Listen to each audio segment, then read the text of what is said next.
नमस्कार साथियों।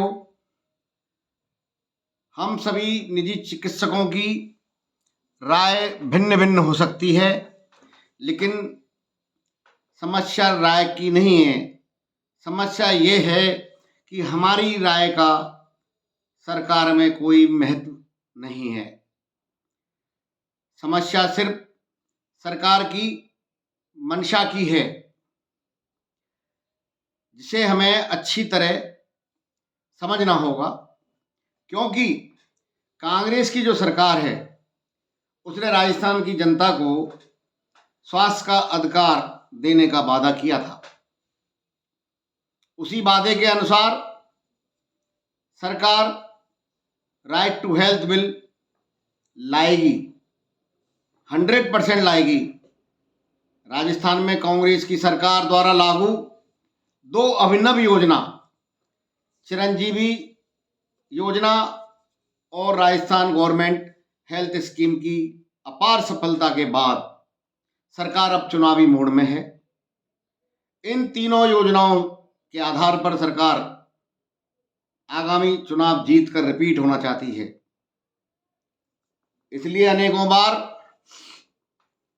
राज्य के मुख्यमंत्री श्री अशोक जी गहलोत ने, चिकित्सा एवं स्वास्थ्य मंत्री श्री प्रसादी लाल जी मीणा ने बहुत स्पष्ट शब्दों में कहा है कि हर हालत में राइट टू हेल्थ बिल आएगा ही। यहां तक कि विपक्ष यानी हमारे बीजेपी के एमएलए ने कहा है कि वो भी इस बिल का विरोध नहीं करेंगे।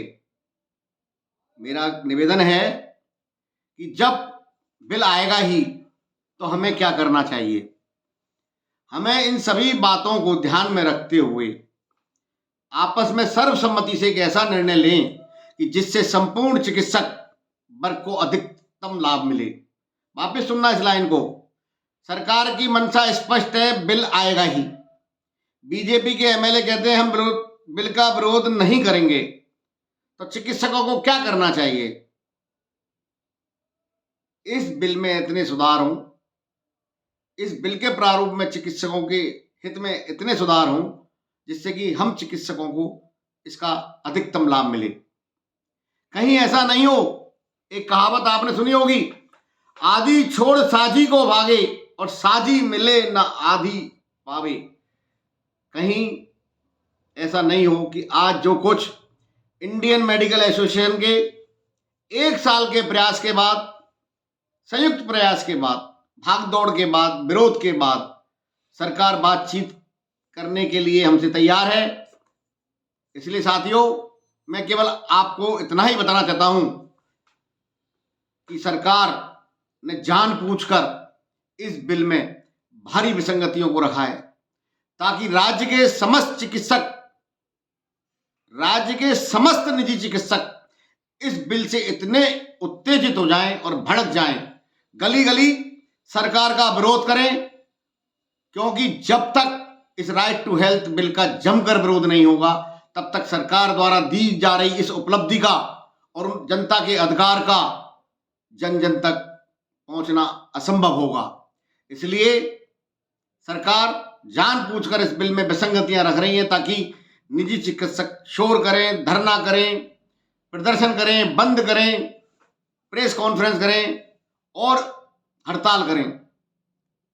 इस बिल का हम निजी चिकित्सक जितना विरोध करेंगे उतना ही सरकार और सरकार की मंशा को हम जन जन तक पहुंचा देंगे। और देखा जाए तो हम सभी निजी चिकित्सक सरकार की मंशा के अनुसार ट्रैप हो रहे हैं। इसलिए इस राइट टू हेल्थ बिल से किसको कितना फायदा होगा, किसको कितना नुकसान होगा, यह तो भविष्य के गर्त में है। लेकिन सभी निजी चिकित्सकों के भारी विरोध से मुख्यमंत्री श्री अशोक जी गहलोत और कांग्रेस की सरकार को हमेशा निश्चित रूप से इसका फायदा पहुंचना तय है।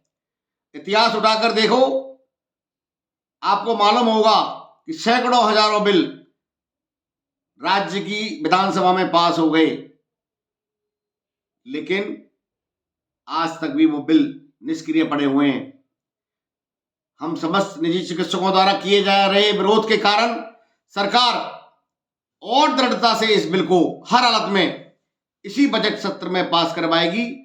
ये बिल पास भी होगा क्योंकि सरकार के पास बहुमत है। इसलिए साथियों, किसी भी निजी चिकित्सक ने या किसी भी निजी चिकित्सकों के संगठन ने, चाहे वो आईएमए का हो, जेएमए का हो, एमपीएस का हो, उपचार का हो, प्राइवेट हॉस्पिटल या नर्सिंग होम सोसाइटी का लीडर हो, ऐसे नेताओं की उत्तेजित भाषण, ऐसे नेताओं के, देखो मैं वापस बोल रहा हूं, हमारे चिकित्सक नेताओं के उत्तेजित भाषणों से उद्वेलित ना हो। अपने विवेक से निर्णय लीजिए आप कि आपको क्या करना है। मैं वापस उस कहावत को रिपीट कर रहा हूं, आदि छोड़ साजी को भागे और साजी मिले ना आदि पावे। मैं doctor Sanjeev Gupta, fight for right. धन्यवाद।